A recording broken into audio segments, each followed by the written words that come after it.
Okay, we have one more thing for you to do here, and this is a really good problem. It's very, very interesting.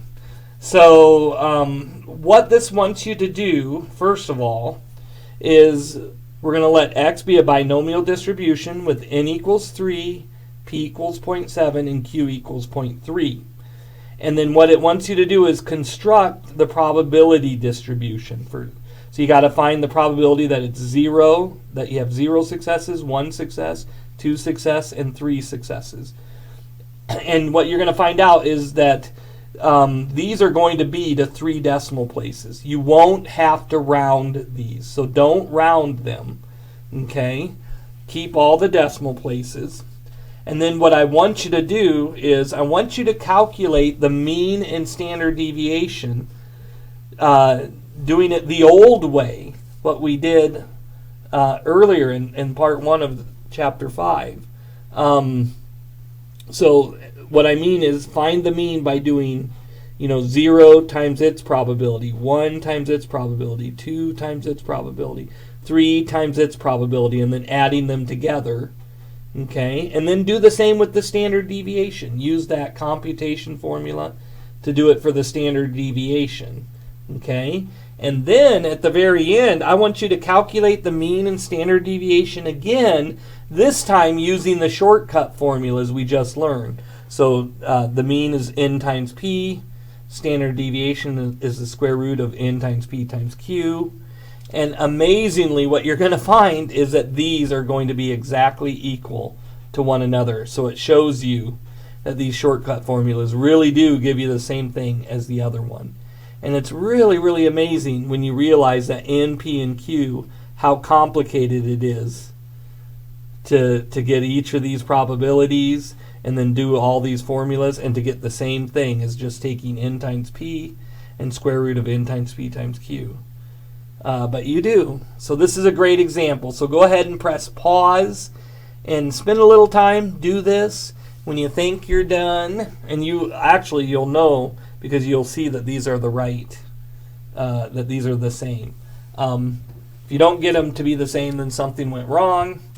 But go ahead. When you're done, you can start the video up again, and you can see how you did.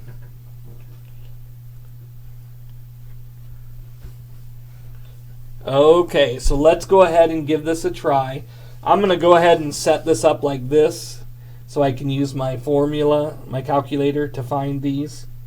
So it's going to be 3 choose 0 times 0.7 to the 0 power times 0.3 to the 3rd power. So this is for 0.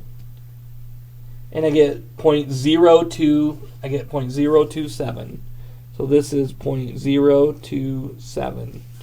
Now we're going to do it for 1. So 3 choose 1, 0.7 to the 1st, 0.3 to the 2nd. And you get 0.189. So again, these are exact. These are to 3 decimal places because our n is 3 here, so it's nice and small. So we'll do it for 2. So 3 choose 2, 0.7 to the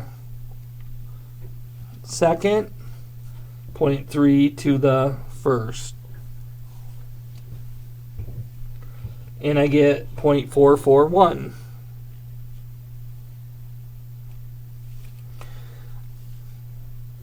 And now I'll do it for 3.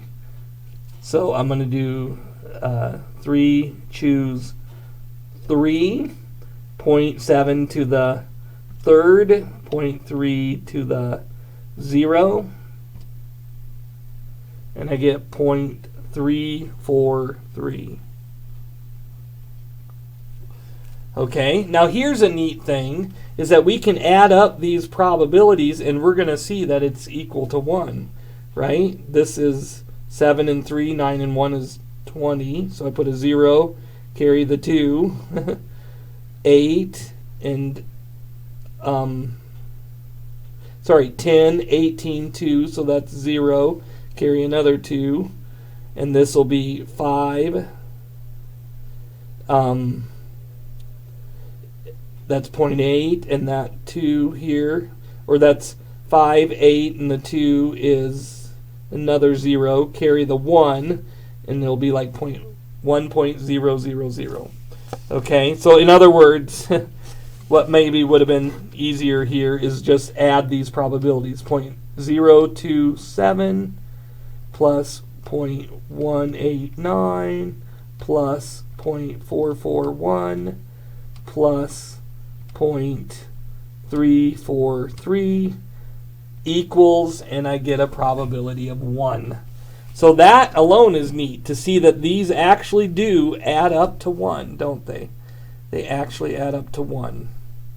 Okay, so now let's use the old formulas for the mean and standard deviation, the original ones. So 0 times 0.027 plus 1 times 0.189 plus 2 times 0.441 plus 3 times 0.343. And let's see what I get. So I get 0 times this is just 0. 1 times this is just 0.189. This is 2 times 0.441 plus this is 3 times 0.343, and I hit equals, and I get 2.1 for that. So that's 2.1. And now for my standard deviation, I'm going to do 0 squared times its probability plus 1 squared times its probability plus 2 squared times its probability plus 3 squared times its probability. And then I'm going to subtract, remember, 2.1 squared. And then I'm going to take the square root of all of that. Okay? So 0 squared times this is just 0. 1 squared times this is just 0.189. 2 squared times this would be 4 times 0.441. And then this would be 3 squared times this would be 9 times 0.343. Hit equals. So all of this is 5.04. And then I got to subtract 2.1 squared. And I get 4.41. So this is minus 4.41. So now I subtract these. And when I do that, let's see, I get 5.04 minus 4.41. And I get 0.63. So this is the square root of 0.63. So 0.63 is the variance. I take the square root of that, and I get 0.793 whatever, which is approximately 0.8 for my standard deviation. So this is the mean and standard deviation using the original formulas. Now let's use the shortcut formulas. So the mean is just n times p. So 3 times 0.7. 3 times 0.7 gives me 2.1. It's amazing, isn't it? Same as up here. Okay, and then the standard deviation is just n times p times q. So 3 times 0.7 times 0.3. Take the square root. So I'll do what's underneath here. So 3 times 0.7 times 0.3. And I get 0.63. And I still have to take the square root. And there you see it. They are the same.